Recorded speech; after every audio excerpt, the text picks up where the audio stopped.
All right, Bill O'Reilly joins us tonight. Sir, it's good to have you back on the show. Talking energy here, the political party that's created an entire platform around ending fossil fuels is now preparing to punish OPEC for not pumping enough oil. And I just find that to be incredible. I want to get your thoughts. What are they going to do to OPEC? Can't do anything to OPEC. OPEC is... They want something.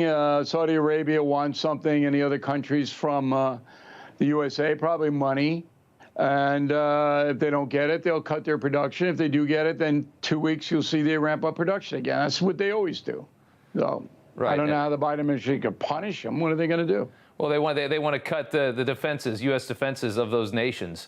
Defenses we send to Saudi Arabia. They want to end that, is what this group of Democrats is pushing. To me, it's just the hysteria of seeing people that tell you that the world's going to end if we don't get rid of fossil fuels, and then OPEC cuts production of fossil fuels, and they get threatened for it. I mean, it just shows just how nothing makes any sense. Well, the Biden administration is beyond incompetent. I think everybody understands that at this point. But they can't, U.S. can't cut arms shipments to Saudi Arabia because they're the bulwark against Iran. So all of this is just posturing. It's just blowing smoke. The Arabs always try to squeeze the USA. It's been going on for, 70, 80 years? But the Biden administration, the windmill thing didn't work. The electric car thing didn't work. They shut down a fossil fuel industry, or tried to in the USA. It led to inflation. Now it's leading to this. So, we got to put up with this guy for another 2 years. But yeah. I hope in the midterms that people say enough, enough, enough. Yeah. What message do you think the Saudis are sending by promoting this price hike, cutting production? A lot of people are talking about Iran, their frustration that the Biden administration is working toward giving a deal that's going to pump billions into Iran. The Saudis obviously hate Iran. Does it have something to do with that? They're always annoying. Biden goes over there. Obviously didn't get anything done, did he? No. Trump dealt with them pretty well, the Saudis. I mean, they knew if they did stuff like this, embarrassing the U.S. or making it more difficulty, that Trump would find a way to hurt them. But nobody's afraid of Joe Biden. But if you're asking me to analyze the kingdom of Saudi Arabia, I would say don't ever go there. That's pretty much the extent of my expertise. Yeah, absolutely. I want to get your thoughts on this. The breaking news from today that the Washington Post reporting the federal agents think that they have enough evidence to charge Hunter Biden with a tax charge and for lying on the gun permit, not indicating that he had a drug problem. You see how obviously what they're showing is that the charges that they're going to go after Hunter with have nothing to do with what he and his father and his father's brother have been up to for all of these years, selling access to American politics and all the money that they've raised. They have these two charges. What are your thoughts on that? Well, it's a Trump prosecutor in Delaware. Yeah. So I don't think the fix is in. But it really doesn't matter, because if Hunter Biden's charged even on these low-level charges, it's going to embarrass his father.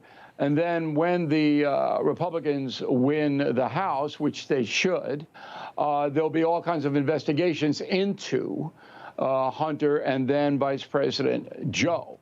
So it'll be like the January 6th committee. They'll dissolve that, and they'll bring in the Hunter Biden committee. These are the Republicans in charge now.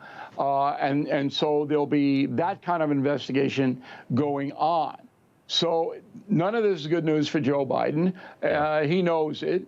But I don't see it as political, because the prosecutor in Delaware was appointed by Donald Trump. Do you think that this goes anywhere? I mean, obviously, if it goes beyond what we have here with these small charges, obviously Biden can make these go away in 2 seconds if there is a conviction. But do you see it going anywhere past that? Republicans get it back. They investigate all of this corruption.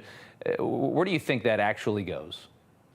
Sure. I mean, if the House committee is investigating the Hunter Biden, Joe Biden financial situation, come across documents that show that Joe Biden himself received money, that's impeachment. That's impeachment. Yeah. He's done. He's out. Well, it seems like they're going to get that from what we've learned from the Senator Johnson, what he released before the election, and what we've heard from Tony Bobulinski, it seems like that information is there to be found if somebody actually wants to look at it. I finally just want to ask about your new book. It's called Killing the Legends, The Lethal Danger of Celebrity. Tell us more about the book. Well, this is cultural history, the first one. It's a 12th Killing book, the most successful nonfiction book series in history.